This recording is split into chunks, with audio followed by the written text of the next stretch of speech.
নমস্কার বন্ধুরা, ডলি রন্ধনশালা সবাইকে স্বাগত।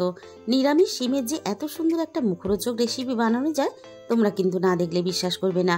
আর যে কোনো নিরামিষ তরকারি একটু মুখরোচক না হলে তাহলে কিন্তু খেতে ভালো লাগে না।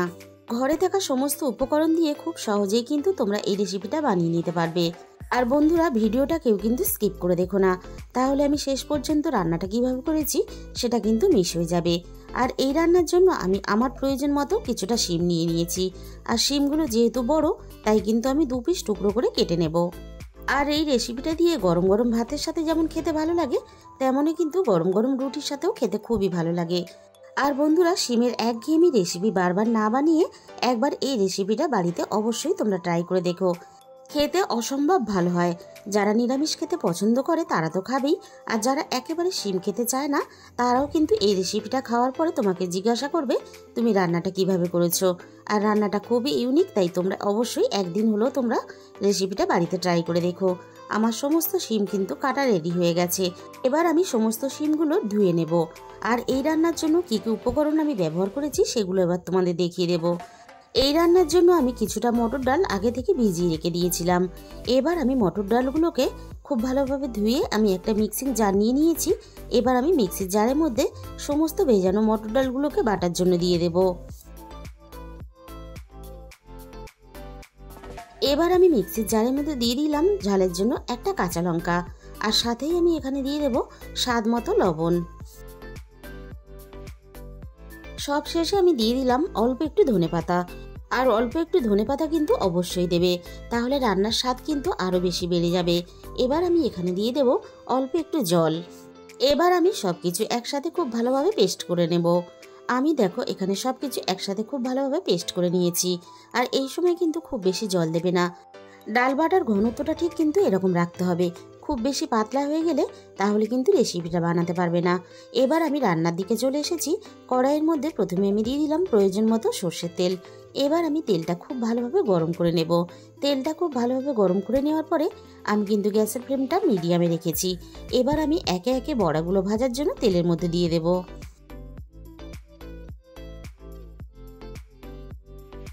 আর বড়াগুলো দেখতে যতটা সুন্দর লাগছে, খেতে কিন্তু তার থেকে অনেক বেশি ভালো হয়।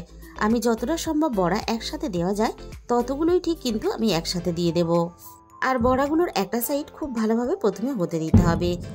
বড়াগুলোর একটা সাইড আমি খুব ভালোভাবে ভেজে নিয়েছি, অপর সাইডটাও কিন্তু ঠিক একইভাবে ভাজার জন্য আমি উল্টে দেব। আর এইভাবে বড়া বানিয়ে তোমরা যে কোনো তরকারিতেই কিন্তু দিতে পারো।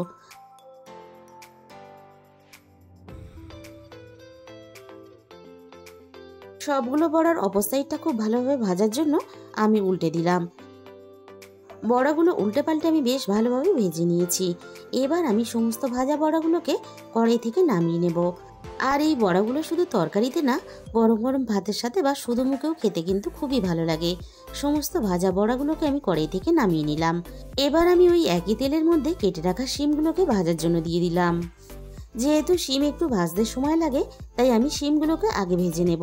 এবার আমি শিমের মধ্যে স্বাদ মতো লবণ দিয়ে দিলাম।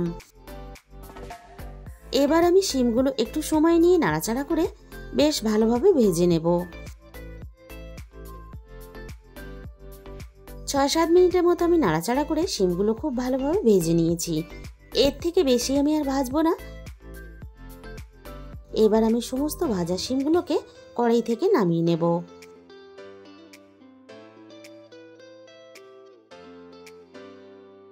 কড়াইয়ের মধ্যে আমি আবারও প্রয়োজন মতো সর্ষের তেল দিয়ে দিলাম। তেলটাকে খুব ভালোভাবে গরম করে নিয়ে এবার আমি তেলের মধ্যে ফোড়নে দিয়ে দেব অল্প একটু কালো জিরে।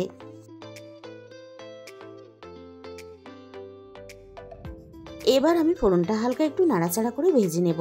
আর এই রান্নাতে কালো জিরে ফোড়নের গন্ধটা খুবই ভালো লাগে। এই রান্নার জন্য আমি আগে থেকে একটা মাঝারি সাইজের আলু কেটে রেখেছিলাম। এবার আমি আলুগুলোকে ভাজার জন্য তেলের মধ্যে দিয়ে দিলাম। এবার আমি ফোড়নের সাথে আলুগুলোকে একটু নাড়াচাড়া করে নিলাম। আলুর সাথেই আমি রান্নার স্বাদ মতো লবণটা দিয়ে দিলাম। যেহেতু শিম বড়া সবকিছুই লবণ দিয়ে ভাজা আছে, তাই কিন্তু আমি খুব বেশি পরিমাণ লবণ এখন দিলাম না। যদি প্রয়োজন পড়ে পরে আমি লবণ আরও একটু রান্নাতে ব্যবহার করব। এবার আমি আলুগুলোকে নাড়াচাড়া করে ভালোভাবে ভেজে নেব। আলুগুলো আমি খুব ভালোভাবে ভেজে নিয়েছি আর আলুর গায়ে একটা সুন্দর ভাজার কালার চলে এসেছে। এবার আমি আলুর মধ্যে দিয়ে দেব আগে থেকে আমি আদা আর টমেটো একসাথে পেস্ট করে রেখেছিলাম। এবার আমি আদা আর টমেটো পেস্টটা দিয়ে দিলাম আর সাথেই আমি মিক্সির বাটি ধুয়ে অল্প একটু জল দিয়ে দিলাম।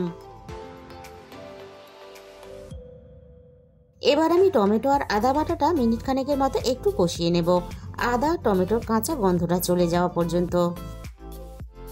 আদা আর টমেটোটা আমি খুব ভালোভাবে কষিয়ে নিয়েছি। এবার আমি রান্নার মধ্যে একে একে গুঁড়ো মশলাগুলো দিয়ে দেব। প্রথমে আমি দিয়ে দেব প্রয়োজন মতো হলুদের গুঁড়ো আর সাথেই আমি দিয়ে দেব ঝালের জন্য লঙ্কার গুঁড়ো। ঝালের পরিমাণটা অবশ্যই নিজেদের স্বাদ মতো ব্যবহার করবে, তবে শিম আলুর তরকারিতে খুব বেশি ঝাল হলে কিন্তু খেতে ভালো লাগে না। আর দিয়ে দিলাম প্রয়োজন মতো জিরে গুঁড়ো আর এখানে দিয়ে দেব অল্প একটু গরম মশলার গুঁড়ো। সবশেষে আমি অল্প একটু কাসুরি মেথি গুঁড়ো করে দিয়ে দেব। অল্প একটু কাসুরি মেথি এইভাবে গুঁড়ো করে দেওয়ার জন্য রান্নার স্বাদ আর গন্ধ আরও কিন্তু দ্বিগুণ বেড়ে গেল। এবার আমি সবকিছু একসাথে নাড়াচাড়া করে খুব ভালোভাবে কষিয়ে নেব।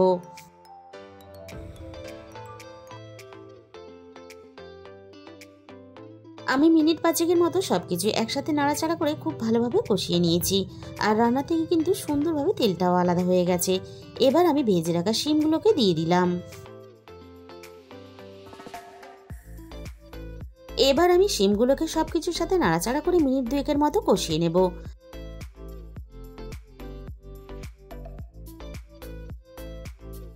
এবার আমি রান্নার মধ্যে প্রয়োজন মতো জল দিয়ে দেব আর জলের পরিমাণটা কিন্তু আমি একটু বেশি দেব, কারণ বড়াগুলো দেওয়ার পরে অনেকটাই কিন্তু ঝোল টেনে নেবে, তাই জলের পরিমাণটা একটু বেশি দিতে হবে। এবার আমি সবকিছু একসাথে নাড়াচাড়া করে খুব ভালোভাবে মিশিয়ে দেব আর আলু আর শিম যাতে খুব ভালোভাবে তাড়াতাড়ি সিদ্ধ হয়ে যায় তার জন্য আমি কিছুক্ষণের জন্য ঢাকা দিয়ে দেব। মিনিট 15-এর মতো আমি রান্নাটা করে নিয়েছি। এবার আমি কড়াইয়ের ঢাকাটাকে সরিয়ে নিলাম। এবার আমি দেখে নেব আলু শিম সবকিছু খুব ভালোভাবে সিদ্ধ হয়েছে কিনা। আলু খুব ভালোভাবে সিদ্ধ হয়ে গেছে আর সাথে শিমগুলোও কিন্তু খুব ভালোভাবে সিদ্ধ হয়ে গেছে। এবার আমি ভেজে রাখা বড়াগুলোকে দিয়ে দিলাম।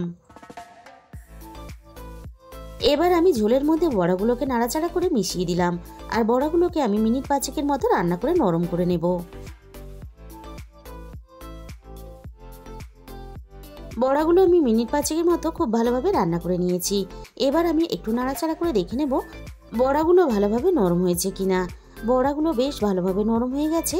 তাহলে বন্ধুরা, আজকের এই নিরামিষ শিম আলুর তরকারি তোমাদের যদি ভালো লেগে থাকে তাহলে ভিডিওতে একটা লাইক করে দিও আর নিজেদের বন্ধুদের মধ্যে শেয়ার করে দিও। আর যে সমস্ত নতুন বন্ধুরা এখনো পর্যন্ত আমার চ্যানেলটাকে সাবস্ক্রাইব করেনি, এরকম নতুন নতুন ঘরোয়া রেসিপি পেতে আমার চ্যানেলটাকে সাবস্ক্রাইব করার অনুরোধ রইল।